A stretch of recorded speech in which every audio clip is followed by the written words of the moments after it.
Good evening to everyone. Katerina, the floor is yours for tonight's web discussion. Thank you, Kyriakos. I would like to welcome everyone to today's discussion, which is organized by the Association for Social Reform OPEK in collaboration with the web portal of newspaper Politis as part of the project Citizens Forum to Reform Europe. Today's discussion is about COP26, Cyprus Youth Has a Say, and certainly Cyprus Youth is present and does have a lot to say. We are happy to host today Ms. Evgenia Chamilou, an activist and also Cyprus delegate to pre-COP26, Mr. Ergün, research environmental scientist, University of York, and a UN Youth Champion for Environment and Peace. And lastly, but not least, Ms. Sasha Cohen-Ioannidis, also Cyprus delegate to pre-COP26. I'm Katerina Yennari, and together we will attempt to shed some light on what our reality is, climate change, as well as understand more the undergoing efforts related to the UN summit in Glasgow called COP26. But most importantly, we would like to discuss Cyprus youth's roles and expectations of political leaders within this context. So we're talking about a conference which will take place between the 31st of October and the 12th of November, where countries will attempt to expedite actions related to implementing the Paris Agreement signed in 2015 and enforced in 2016, and encourage, enhance, or further commitment to countries to set ambitious national determined contributions, the so-called NDCs. But before we continue, before giving the floor to the three panelists, it's also good to highlight what's happening in our neighborhood within the EU, and what our understanding is as EU as a champion towards this direction and towards this campaign, trying to become a role model for other countries in these efforts. But I would like to, let's just start by discussing, going back to basics. What is this conference about? Why is it important? And what is its relation with the Paris Agreement? Shall we start from Ergün, if you'd like, 2 or 3 minutes, and then we can go back to everybody. Hello, everyone. COP is Conference of the Parties, in which world governments meet every year to forge global response for climate change. However, we started to hear about COP recently more often, is due to the fact that we are experiencing more climate change, more impacts of the climate change related to floods, droughts, forest fires, and weather extremes all around the world.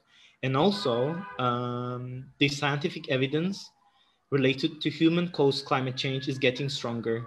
So in the past, we didn't have, we did have technology, but it wasn't this advanced to understand what is happening with climate change. For instance, UN considers Intergovernmental Panel on Climate Change reports as their basic scientific evidence place where they get it from there, and then they communicate that to political leaders, and then they move on from there. So in the past, this Intergovernmental Panel on Climate Change, because we weren't really sure about what climate change was doing, in their reports, they were saying, for instance, we are going to experience more droughts or floods, but they were saying it maybe. So they have maybe, likely, highly unlikely. So whereas now, recently, now we got to a point where we have enough data and technology together in which we can clearly say things that things are getting worse and we must act urgently. Thank you, Ergün. So if I may also add our other two panelists to the discussion, Evgenia. So in relation to what Ergün said, I mean, where do we stand in terms of climate change goals? I mean, how are we doing? As much as a positive person I am, I must say that we're not doing well. So that's the one sentence answer to your question. But first, let me just say thank you to both you, Ms. Yennari, and Mr. Politis, as well as Ergün and Sasha for letting us speak up and let our voices be heard. So in terms of the climate change goals, the world unfortunately is currently not on course to keep global warming below 2 degrees or like to the commitments of even 1.5 degrees. So it is essential that many more collective efforts are needed essentially to keep our planet's temperature within the safe limits. So essentially in relation also to your first question about the link with the Paris Agreement, this conference, COP26 is the first time that the parties to the UN Climate Change Convention, the so-called UNFCCC, are expected to commit to the enhanced ambitions since COP21, which happened in 2015. So through this process, parties are required to carry out every 5 years, as outlined in the Paris Agreement. And this process is known as the ratchet mechanism, something more technical. So now is the time for us to see where we're going. So is this just about a lot of politicians gathering in a conference and discussing a lot of things and not doing much? Sasha, what do you think? I mean, how do we actually what do we expect how do we expect that these commitments will come out? And is it only just about the governments, or I mean, do we need other like large corporations to commit to this goal? Yeah, thank you. So COP doesn't just involve the governments. The panels are, to some extent, some of the panels are closed, but people from all over the world have the ability to attend some of the other panels. And Evgenia and I both attended the pre-conference at the end of September, which was the first time that youth were allowed and asked to write proposals for COP. So we had the opportunity as non-governmental bodies and as younger people to write our own proposals to recommend what the politicians and the governments do. Beyond that, involving the corporations, I definitely think is highly important, especially considering that large corporations are contributing to 70% of global emissions. So when the politicians are creating the policies, they also need to get those corporations involved, because we as individuals, whatever actions we do to reduce our own individual climate change emissions won't ever have the same amount of impact that if a larger corporation was following through with similar actions. Okay. So what is your role as delegates to this conference? You mentioned that you have already participated in some pre-conferences in the past, and that everybody, the youth, as youth, you did propose some proposals. Do you see that these proposals are being listened to, are being taken under consideration? Is it something that you see that you're hopeful that will get through? Please, this is to everybody to answer, by all means. I may respond to that.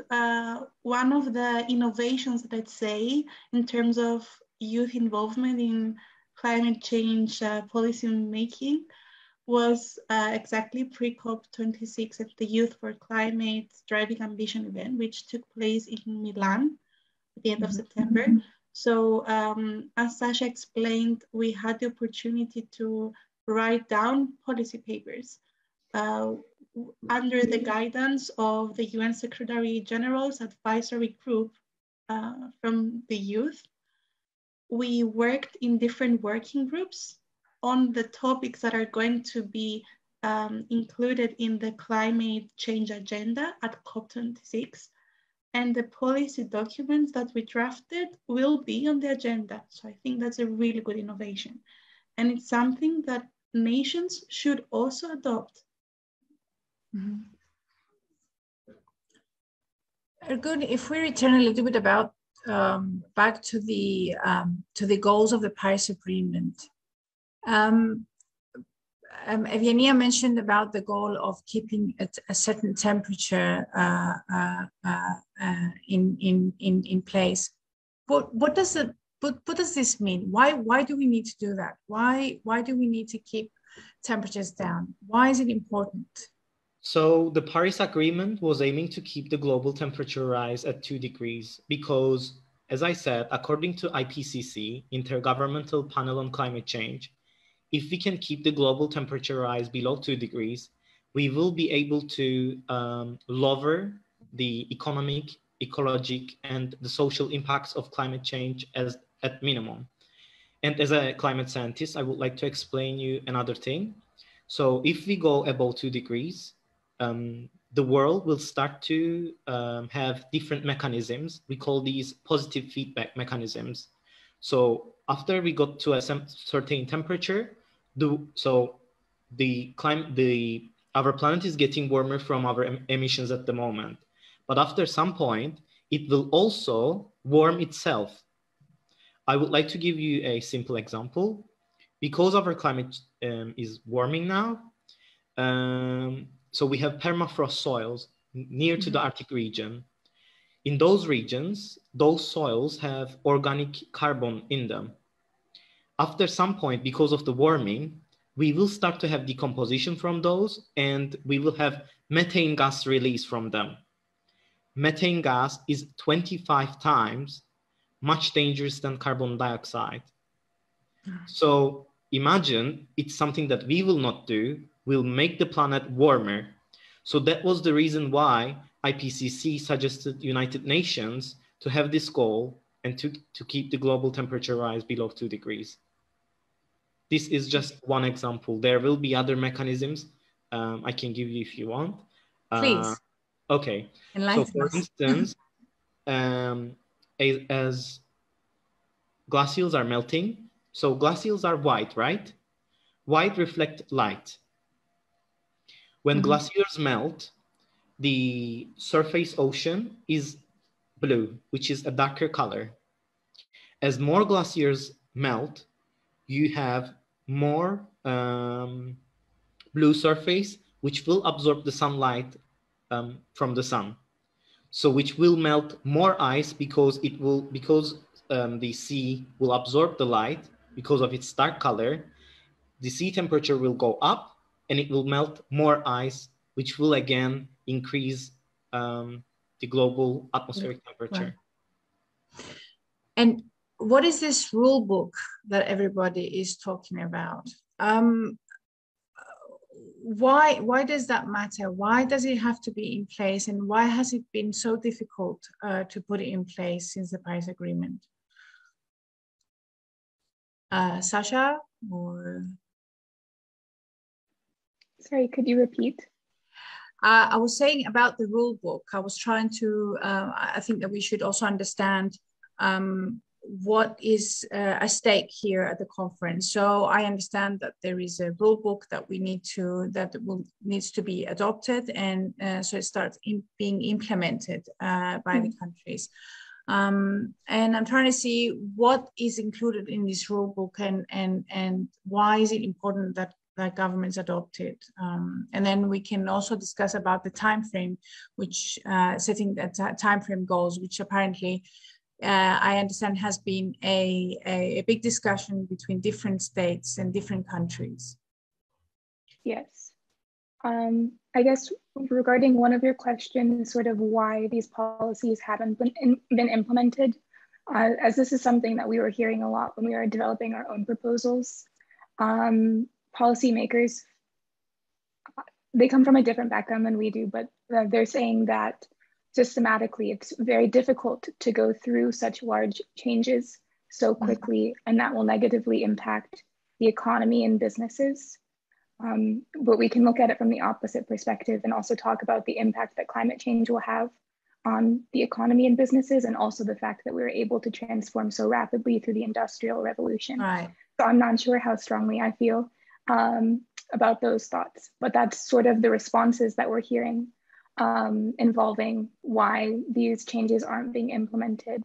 But these rule books consist of a series of regulations that need to be met for countries on the decrease of the carbon emissions. And so far, the majority of the countries are not meeting those reductions and are seeking out other opportunities, like paying off for carbon credits to sort of offset their emissions, which isn't necessarily the correct strategy to go either. Okay, as I understand, EU has set some sort of their own rule book or their own Fit for 55 package, as I understand, which is a kind of a legislative package to try and meet the ambitious goals. I don't know if Evgenia, if you would like to say a little bit more about the EU, and then we can also discuss about the role as or the EU's ambition to be a pioneer in this effort within this context.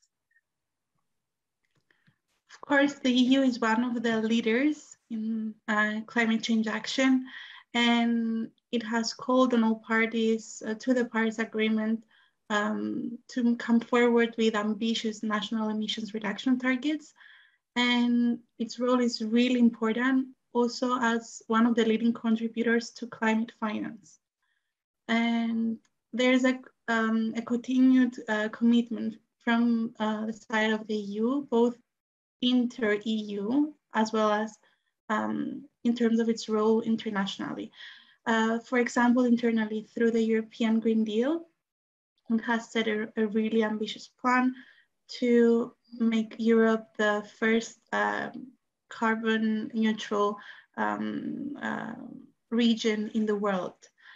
And apart from that, it has invited developed countries to increase their contributions to climate finance. And if I'm not mistaken, the goal is for them to raise $100 billion per year between 2020 until 2025.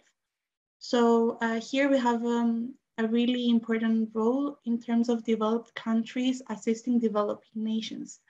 And it was one of the issues that was really voiced by young people during pre-COP, but we need to help the Global South.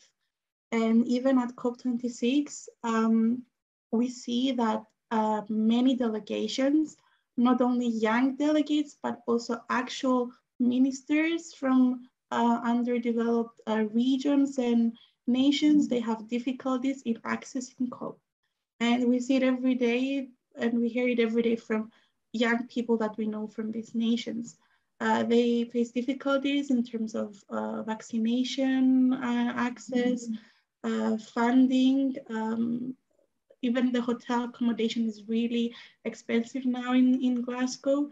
And a positive development, let's say, from the youth is that we are trying among each other, the delegates that attended pre-COP, to start crowdfunding campaigns to help delegates that want to attend COP26 to be able to go there. So this gives me you give me for another question. Do you feel that this means there is a lack of democracy, or there is an issue of ethics in terms of tackling climate change and in terms of these conferences being organized? Do you feel that there are a lot of people who are around the world who are not represented in these conferences, and there is an inequality in terms of dealing with the consequences of climate change? What would be your take to that, Ergün? Actually, apart from participating to COP, I would like to give you another big problem, which is bigger than participating to COP conference. Imagine, I'm going to give an example. China and United States are the biggest polluters in terms of emissions, and they will be probably have lots of candidates there at the COP. But for instance, there are places where they don't have any participants in COP, but they are the biggest sufferers from climate change crisis at the moment. And I think because, you know, you can leave CO2 from there, it will go into the atmosphere, but we don't know where, when we will see the impact. So unfortunately, some regions at the moment are suffering more than the other ones because of the climatic circulations that we have. For instance, Arctic is warming much faster than anywhere on the planet. But for instance, after years in Cyprus, this year was one of the warmest years in Cyprus. And yeah, that's what I wanted to say. So sometimes they are the biggest emitters. However, when it comes to suffering, it's another country, maybe a country which doesn't have the strong economic or infrastructure. Yes, to be able to afford these in terms of floods, droughts, agriculture, pest control, and as Evgenia mentioned, for instance, we are even seeing this for vaccination and yeah. Also, another example that comes to my mind, if I may add, while we were at the conference, we heard a lot of speeches from prime ministers and different ministers across the world. And we had the speech by Prime Minister of the UK, Mr. Boris Johnson, about the innovation from electric cars and all the efforts being done in the UK, which is great, of course. But then a climate activist from Sudan, Nisreen El-Sain, told us, well, you're talking about electric cars. 70% of the people in my country don't even have electricity. So I think it's so there is really important. Yes, gives us perspective. So, so what about the ethics of the whole thing, Sasha? I mean, I remember we discussed it a little bit, and since we're on the topic of democracy and ethics, and in relation to what a global youth wants out of this conference, what is your take on what is ethical and what is important to achieve? I think all of the examples that have been provided are really important to look into, and even mentioning the one that I always think of when we're talking about the ethics of climate change. Madagascar last year was the first country that had a climate-induced famine. And they're an island country, and we're going to see more island countries having severe impacts on water supply and on heat and growth with crops. So they're only the first example, and they don't have the economic resources that countries like Cyprus have with the support of the EU. So it's an extremely ethically heavy problem to face, because there are many countries that are not as, none of the countries that are heavily releasing the carbon dioxide and the methane are the ones that are going to face these challenges with that climate change brings to the table. We're going to see some really awful effects on people that are living their lives in the most sustainable way possible. And it's very sad to know that even if they're releasing the least amount of emissions a human could possibly release, they're still going to be facing the brunt of the impact of climate change. So that's something that I wish that more people would think about when they're thinking about the problem, and that they're not just thinking about, well, what's going on within my community, because we're very fortunate to be living in the global north, where these impacts won't impact us as heavily this soon. Yeah. I want us to also talk a little bit about the actual consequences and impact in Cyprus. But before we do, because the discussion is so interesting about the ethics and it's important to know. So what would a good suggestion be in tackling these uneven consequences in different parts of the world. And I understand that there is a great solidarity between youth, different youth in different countries. So what does this mean about the global youth movement? It's two questions in one, so please. Ergün? Okay, shall I start? Okay, let me start with what things we have to do. I think what things must have to be done.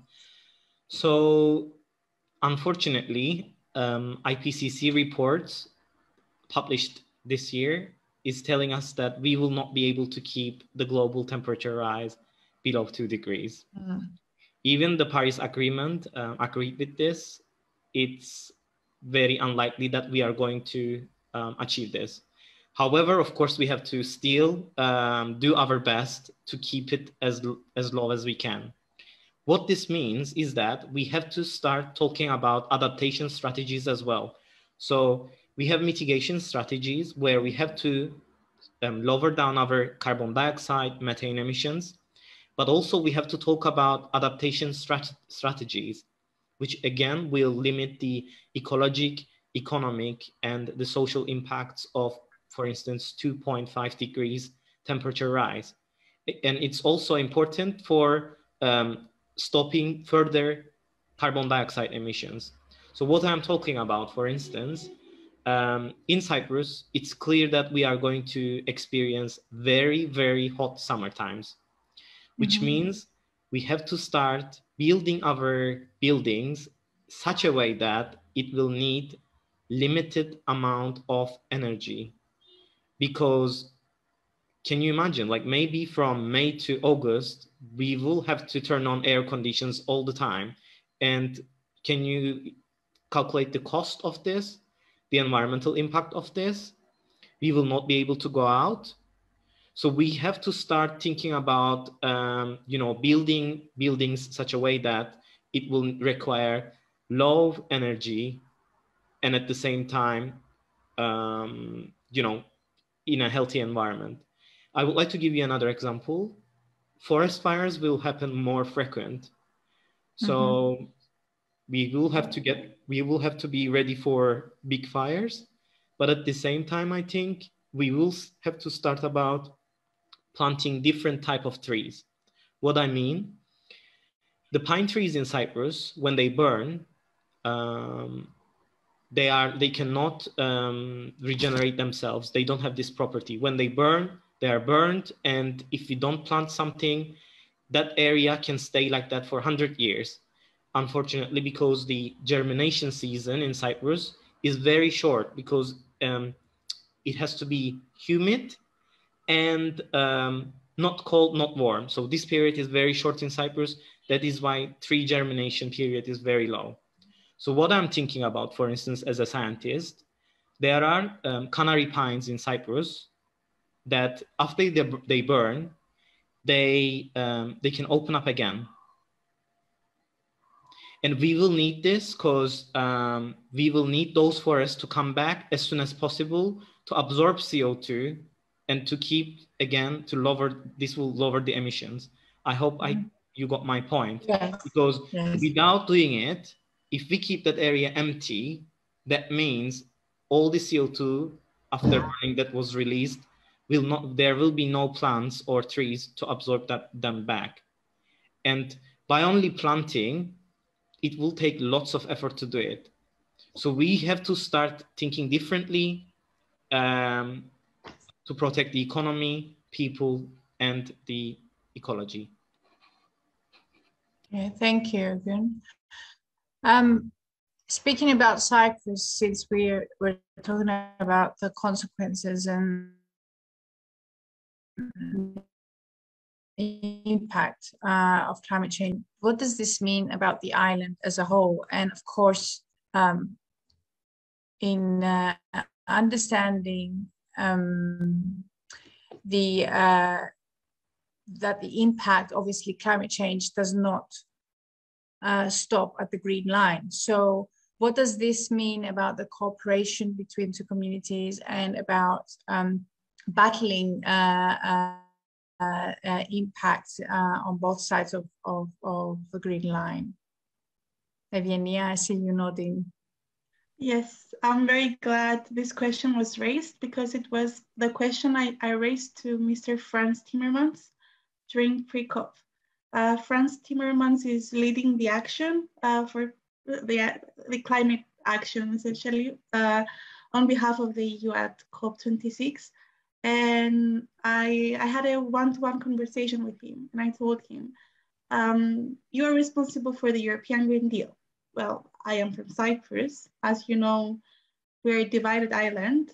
So even at the best case scenario, let's say that the Republic of Cyprus meets its net zero targets, our air quality is not going to improve because the air is common, the ecosystem is common.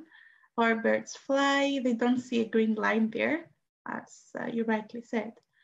So his answer was, I cannot resolve the Cyprus problem, of course, but there needs to be more cooperation. There needs to be more cooperation. That's the only alternative. And it doesn't mean that because of the Cyprus problem, we cannot start talking, communicating. And I think the way forward at the moment is through the civil society. And Ergün and I were both part of the UN Youth Champions for Environment and Peace program. And I must say that this initiative had a huge impact on me in realizing how much power the youth has. And out of this program, a lot of environmental peace building initiatives have been born out. So I think that's the way forward. It doesn't mean that we should let the Cyprus problem to always be the black hole of every issue we have. And I think the environment is not only a cause of conflict, but also a tool for peace building and unity. Because our problems are common, and we need to realize that we need to work together if we wish to improve our lives for real. So what type of initiatives, what type of cooperation do you think would be feasible? And what type of initiatives as youth have you been engaged in? Ergün, Sasha, Evgenia, either one. I would like to add something to what Evgenia said. Yes, please. Please. So I really believe, of course, we have Cyprus problem, and because of it, we have limitations. However, I really believe we can see this crisis as an opportunity to collaborate and to see this as a common enemy that we have in Cyprus. Because Cyprus is such a small island. If something happens here, it will affect people in South as well. If something happens in South, it will only take probably half an hour or 25 minutes for it to reach here. So so that is why I really believe we can do lots of things together. And for instance, I will tell you what happens if we don't do it together. I don't know if you know, in Northern Cyprus is taking water supply from Turkey. So we had this water issue for lots of time because Northern Cyprus didn't have enough money to do desalination from the sea. Unfortunately, we had to get water from Turkey, which is again something that I really believe have impact on Cyprus issue. Maybe if we will collaborate together, we will be able to build more dams and to collect more water. And in the future, actually, we will need these because in winter times, we are going to experience very intense rains. For instance, normally, if we would get rain average in a week time, we will get the same amount of rain in a day. if we don't build dams, we will not be able to hold this water because Cyprus is very small. We have very limited land size, and also because we have mountains, everything that goes down go to the sea. So for instance, maybe we can build dams together, and the people who do construction can work together. They can go to south, and people who works in south can come to north. So we can break this idea that this island is our island. See. And how do you see the youth cooperating within this context in Cyprus? What type of initiatives have you done together, and or are you planning together in the future? Sasha, do you want to talk, or I can add? Well, I guess I can just add a little bit. And I think that generally the youth at this point have realized that this is a very collaborative environment and that we have to work together. So from that perspective, we're much further along than our policymakers are. There are a lot of projects from climate change protests to fashion-related projects, to peacemaking projects, to even food-related companies that have been developing over the past few years that are tackling the issue of the climate crisis. So I think we as youth are already moving along this process, and we're expecting the older people to start following our lead. Mm-hmm. And also an example, let's say, of an environmental peace building initiative that was born out of the Youth Champions for Environment and Peace program was AVLI, which has the same meaning in both Greek and Turkish, which means a yard, meaning an open space for people to come and speak about environmental issues and peace in Cyprus. And personally, I'm part of the Project Watchdog team of AVLI. And recently, the initiative had a camp organized, a bi-communal camp. The team is also collaborating with other NGOs and other environmental and social justice initiatives across Cyprus. But obviously, we need more people to join. It's not enough for the same people attending the same events, circulating across in different NGOs. It's really important for the Cypriot youth to be able to join these initiatives and not be afraid of, like, there's still this stereotype of us and them, which is like a psychological tool to keep people separated. I think by just pushing yourself a bit and joining different initiatives, it's a first step towards reconciliation, let's say. Do you see that we would need a comprehensive EU project to cover all the island on climate change? Do you think that EU can actually support these type of initiatives that would be island-wide? Is there a way of doing it, a window of opportunity? I can respond to that.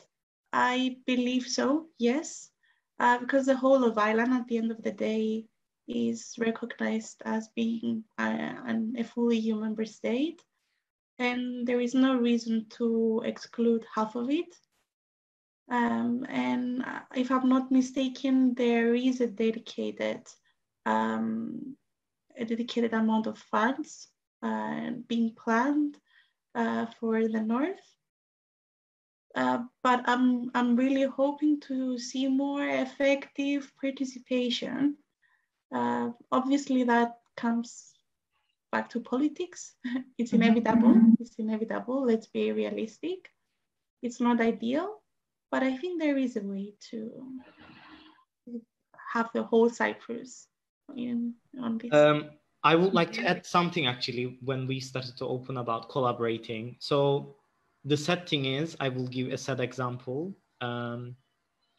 When we have a forest fire in north or in south, there is still, our politicians are still afraid to get help from each other. Can you imagine, we are burning or they are burning, and it's just will take maybe 20 minutes, 15 minutes to go with the plane to put water there. But because we have this power game, or we don't need them, they don't need us, we are still in this game, but we don't see the actual picture that the trees are burning, you know, biodiversity is burning there. And what's wrong with getting help from that? Mm-hmm. So sometimes like it makes me feel crazy. I don't know what Evgenia and Sasha are thinking about this, but yeah, I find it very interesting. And I think we have to break these egos or whatever this is to make a start. Well, I think that that's sort of an excellent point. And we've talked about this before, but the climate crisis isn't going to stop because of the Green Line. So what happens if a fire on one side could have been prevented and it just snowballs out of proportion and burns up everyone because we didn't want to collaborate over that? That's, I mean, the probability of something like that happening is only increasing as we're facing hotter and drier climates. And so that's something that we need to start considering because the effects can be immediate.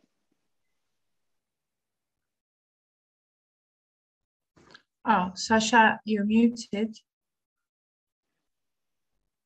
Oh, sorry, I missed the last point. Apologies. Oh no, I was just saying that like the effects of not collaborating with each other can be immediate. So it's important that we start considering that.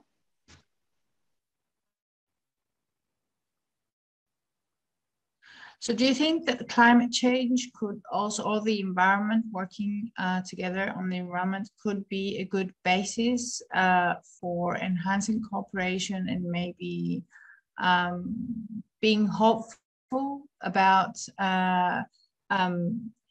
transferring these results into other areas of cooperation and possibly find ways of returning to the table of negotiations on the Cyprus problem as well? Now, the issue is not the Cyprus problem, but I'm just asking to see if you believe that this is also a new way of finding of the two communities communicating with each other. Evgenia?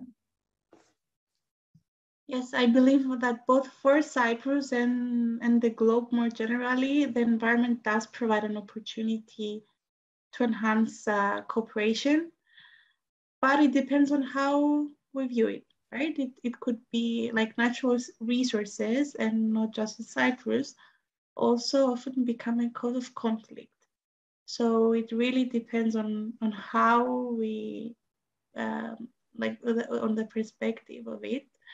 But definitely the fact that, as Ergün mentioned earlier, that there is a common threat, I really hope that this alarms both the Cyprus as well as countries across the globe that we need to cooperate.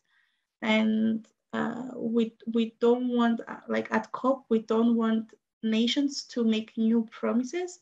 We just want states to stick to the promises that they have already made. So the only way they can do this is by cooperating. And if we're talking about global targets, we cannot just see what our nation is committing, but how we can assist each other in the spirit of solidarity. How we need to increase finance for developing countries, how we need to protect the most vulnerable, what Ergün also mentioned earlier about mitigation, adaptation. So in my opinion, that's the only way forward. So going back to a little bit about the global youth. Katerina, yes. Can I have a comment on what has been said about the bicommunal cooperation? And just a clarification first Yes. from Evgenia.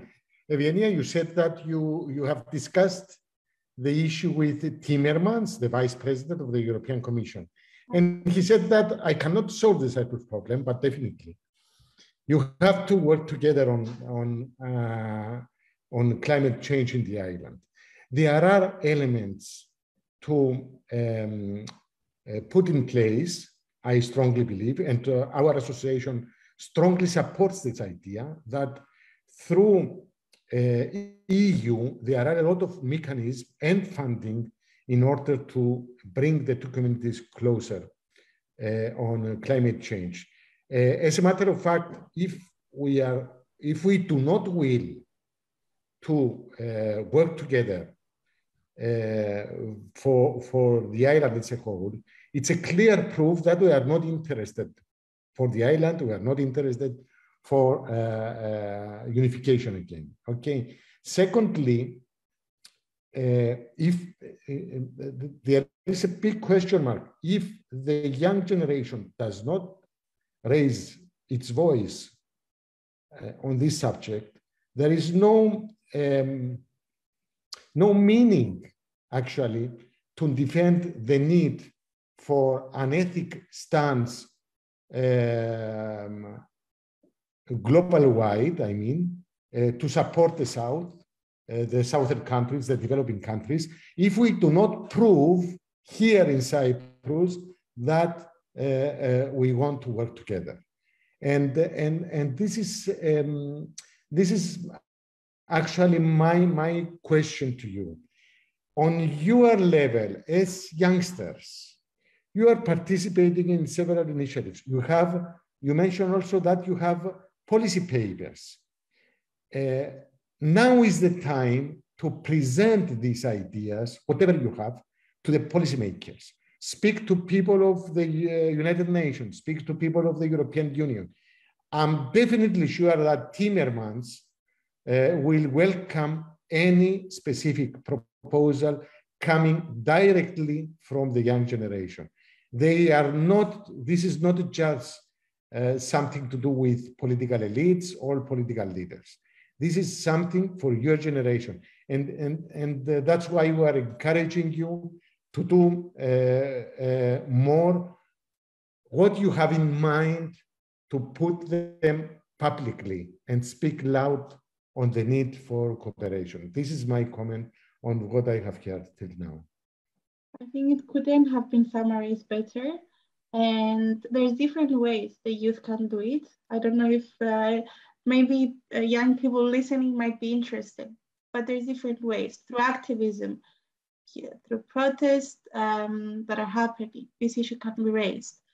Through going directly to the leaders, proposing them, maybe writing a letter or having a meeting with them at the national level. At the European, now is a really good timing because of the conference on the future of Europe, which is it's a platform essentially with 9 thematic areas and a section for other ideas to be added. And essentially it's a part of the participatory democracy, let's say, and it gives the citizens the opportunity to submit their ideas in their native languages, and all the proposals are going to be grouped and be provided to the policymakers at the EU level.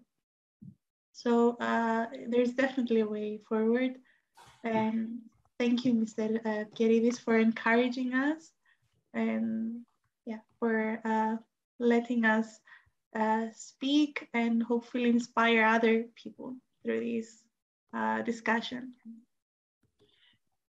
So please, Ergün, yes. I would like to give an example. I think Evgenia will know this as well. So last year, actually, when we were UN Environment and Peace Youth Champions, I raised, within my group, I raised the issue of gas drilling in the Mediterranean Sea. We have a common source. It's bad for climate change. I'm not going to discuss gas and petrol is fossil fuel, and when we burn them, it will make the climate change worse. However, we have a common source here. Even for that, we turned that into something to fight with each other. And we wrote, as UN Environment and Peace Youth Champions, we wrote letter to both leaders. And I was the one in Northside that wrote the letter to Mr. Akıncı. And in that time, he told me that he wants to wait. When I wrote him the letter, he told me that he wants to wait the elections, because elections was very near in Northside in that time. It was 2 weeks after, I think. But he said he is happy to collaborate with the Greek Cypriot leader. And Evgenia, if you want to tell about the South side, about the letter. Yes, of course. Just to clarify, because we had this discussion with the people from Amphicip. At the letter we were signing, we were not signing on behalf of Amphicip, but just as a team of young Cypriots who were passionate about this issue. And to be very honest, we did send the letter, but we didn't have any response as such. But we did present it at a protest outside the presidential palace. And it was voiced on the media. But obviously, even access to natural gas details is not available. And in theory, we have the Aarhus Convention, which states that public needs to have access to environmental information. However, natural gas has become securitized as an issue, which means that we don't have access. And by not having access to information, it means that there is no transparency and no accountability of what's going on. So we're talking about climate change, but it seems that it's related to a number of other issues related to politics. It's related to democracy. You mentioned democracy, ethics. You mentioned transparency and the right to information.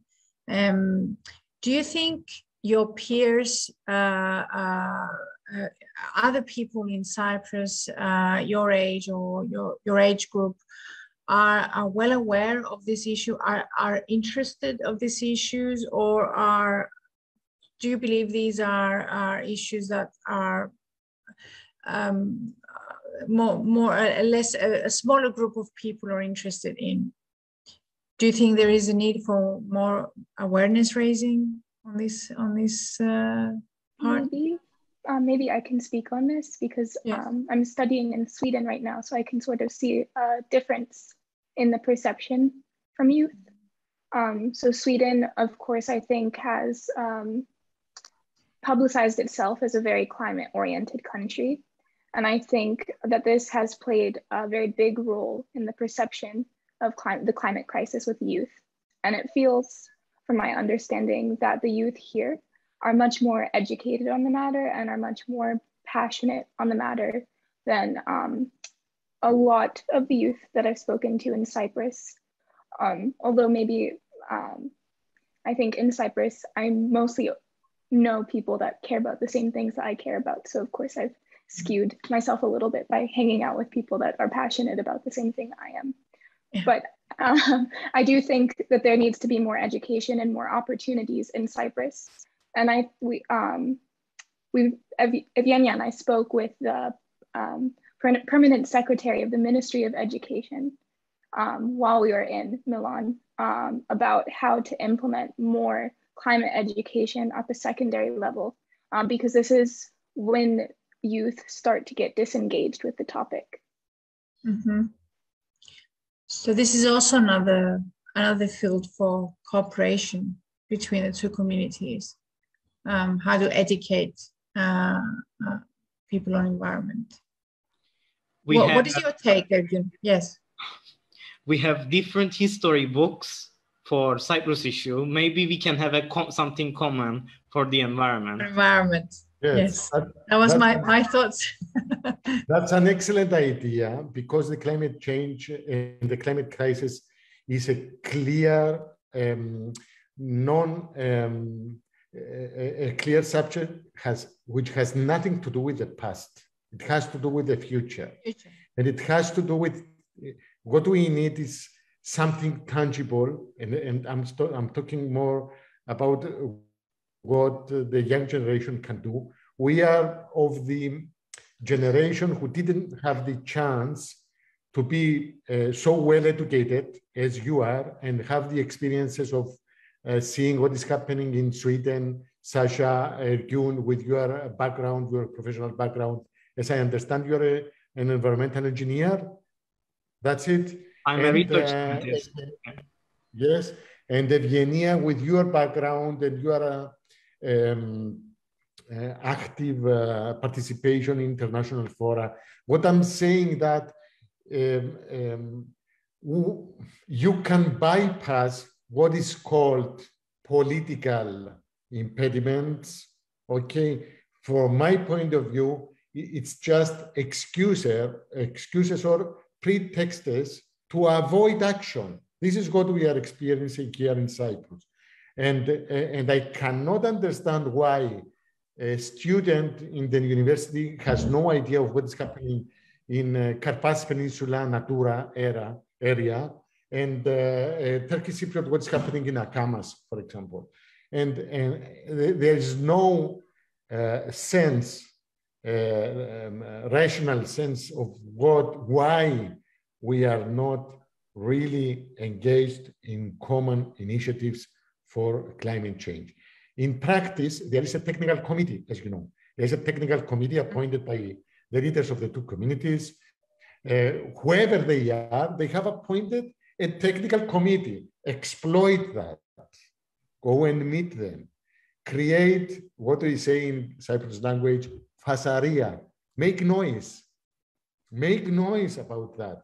There are ways to reach or bypass them. There is the delegation of the European Union, the office of the European Parliament here. There are a lot of people who want to listen whether there is a real, let's say, authentic voice from the people of Cyprus, especially the youth, to overcome these differences. And it's not just what the older generation or the decision makers are saying. A key issue is what you can do or what we can do in order to change things. This is my basic idea. And the idea of Ergün to present a proposal for joint forces to tackle natural disasters is a brilliant idea. And we have some good examples. The fires in Kapouti area, Morphou, Greek Cypriot helicopter assisted the efforts. We have also good examples of people who tried to move to help the Greek Cypriots in Solea forest fires and help them. At that time, there was a positive climate, of course, among the public opinion at that time. But nevertheless, whatever are the difficulties, I believe that these specific ideas, as policy papers maybe, can be presented, and we are very happy to promote them as Association for Social Reform. If you are able to write something down, we can bring you in touch with those people and continue from that on. Thank you, Kyriakos. So I wanted a little bit to go back a little bit to the conference and ask a little bit about your personal expectations. What do you expect to how would you like to come back? What do you want to bring in your suitcases back to Cyprus? I'm talking to Sasha and Evgenia, who will be attending now. Sasha? So unfortunately, I won't have the opportunity to attend the actual COP. But from from having attended pre-COP. One of the things, I was working in the non-state actors working group, so focusing on policies related to non-governmental entities. One of our proposals was that we demand a complete divestment of fossil fuels by the year 2030. And this is something that I know policymakers may laugh at because it seems exceptionally difficult, but I feel very passionate about acting quickly because we have to. And I know that it could be controversial, but having these discussions and working as quickly as possible to stop using natural gas and to stop using other fossil fuels is incredibly important to ensure that we're moving in the right direction.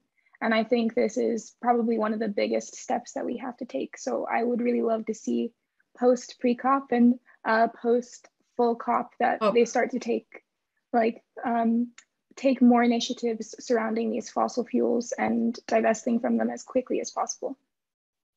I see. Evgenia, I understand that you will be attending. I hope that I will be attending. I got my access, my green zone tickets, that's how they're called. But thankfully there is an opportunity to attend online in case you're not financially capable. And I encourage if anyone wants to see it online and doesn't know how, feel free to message me and I can help people out on how to get access. So for me, I have two key wishes, let's say. For Cyprus, I don't expect Cyprus to make new promises. I'm like with realism, I know that Cyprus doesn't have the bargaining power that other nations have, though as part of the EU, Cyprus is very lucky. But I want Cyprus to stick to its promises and implement what we have already committed ourselves to. And internationally, my hope is for developed countries to really contribute to the climate finance budget that they are hoping to get as a deliverable from COP26 and assist, protect the vulnerable and assist the developing countries to move forward, because we cannot be aiming for like tackling the climate crisis without leaving half of the world behind. Ergün, what is your take in this? What would your expectations be? And within this context, do you all think there are any delusions about this conference?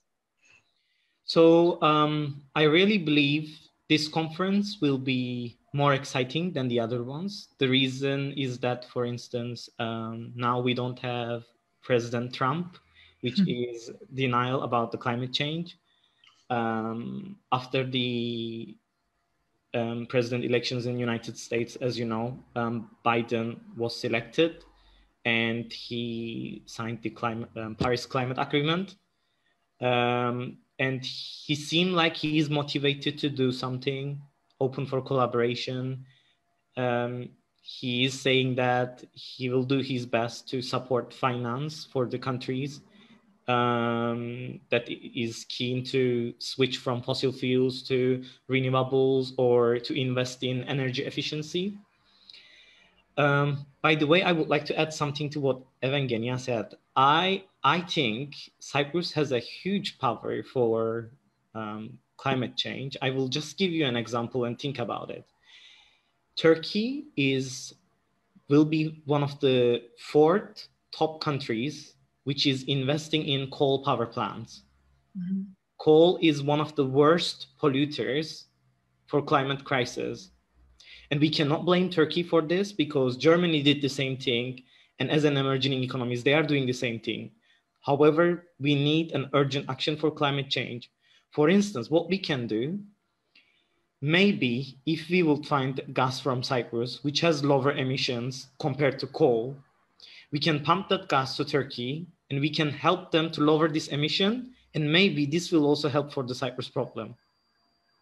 Do you understand what I'm saying? Like it comes again to collaborate. A triangle of cooperation. Yes. Yes. So I'm hopeful, but at the same time, I don't expect like a very big results, but I'm hopeful. Let's see. And well, wrapping up, I don't know, Kyriakos, do we have any? I haven't seen any questions, other questions from viewers. I'm just posting some of the comments while hearing our panelists. Katerina, if we want to have a final say from our friends. Yes, I think that's. We still have a few minutes more. To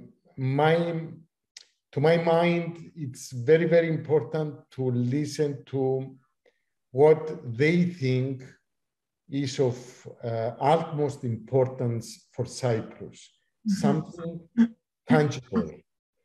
The key, let's say, from your point of view, what is urgently needed to be done for Cyprus in order to, tangible, a real contribution of Cyprus in this global effort to tackle climate change. What would be the number one issue you think you can do on behalf of your small island? This comes to my mind as a final say. Maybe we have a good idea coming out directly from you. I can start if you want. Yes, Ergün. So it came to my mind. For instance, I think it's the same for Greek Cypriots. Everyone has car, and we don't have an actual public transport in Cyprus. It's creating huge amount of pollution. We are in such a small island, and even big countries have these public transport, and we still don't have it. For instance, maybe we can change this by encouraging public transport. But I mean, not only for saying people to use the public transport, but we need an investment, because the public transport has to be fast, cheap, and clean. If we are talking about sustainability, because you cannot say people, okay, use bus, but you will arrive to your work an hour later. This is not acceptable again. So we have to encourage leaders to find strategies to make these things easier. I think we have to increase the use of solar energy in Cyprus. We have to increase energy efficiency for buildings, so we have low energy requirements. We have to increase our forests. We have to increase our water holding potential in Cyprus in terms of adaptation strategies. We have to recycle more. In North Cyprus, we don't have recycling because our population is lower than the Greek Cypriots. It's not economically feasible to recycle it. Maybe we will find a way to for recycling. Another field for cooperation, yes. So these things are the things that came to my mind. I don't know what my friends will say.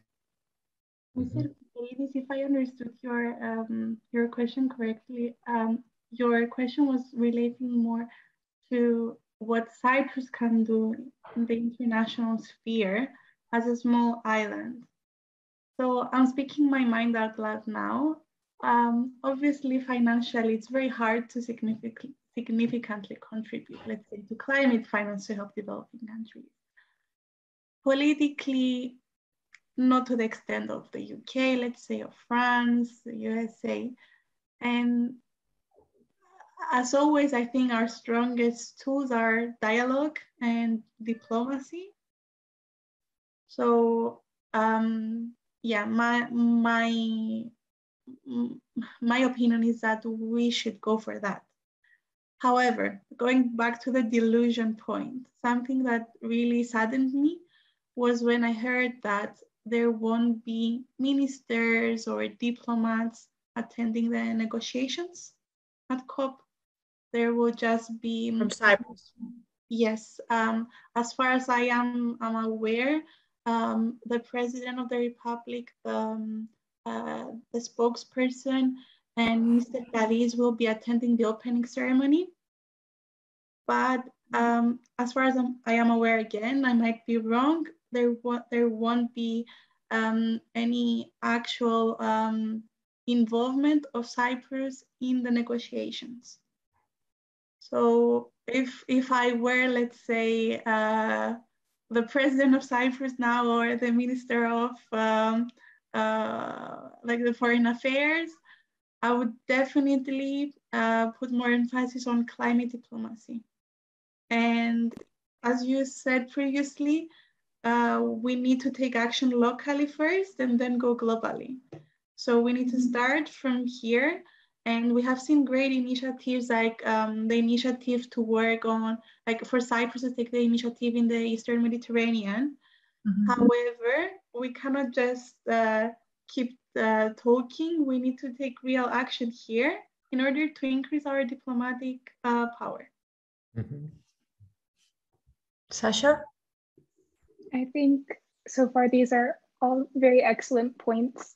And the first thing that came to my mind, one of the activities that I'm participating in right now is I'm working with the European Institute of Technology and Innovation on food policy.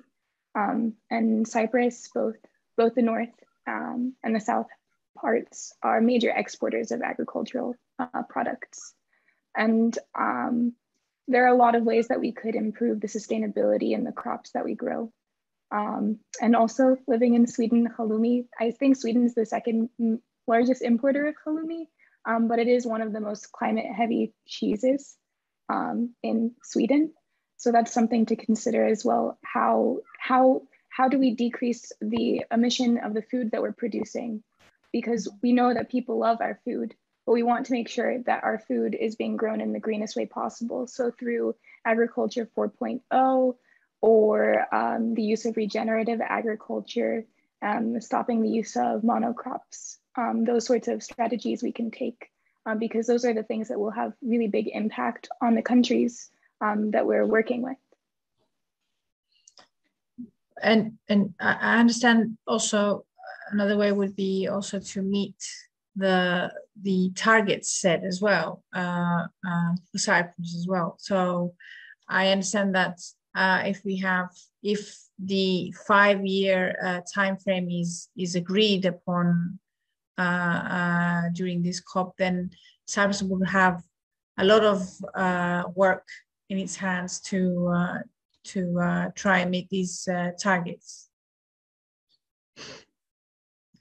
So any last words before we sign off?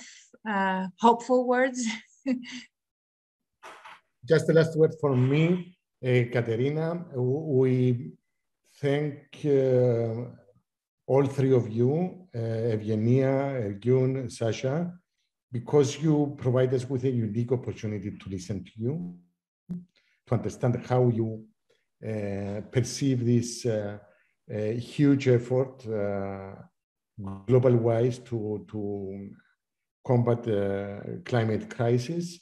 I do believe that the young generation has a lot to contribute to change things, both in the international sphere, but mostly starting from our island and proving that we mean what we say when we are going abroad to present the story, the narrative of a different Cyprus, a Cyprus which can work together, can prove that the two communities can work together, and all the others who are living here and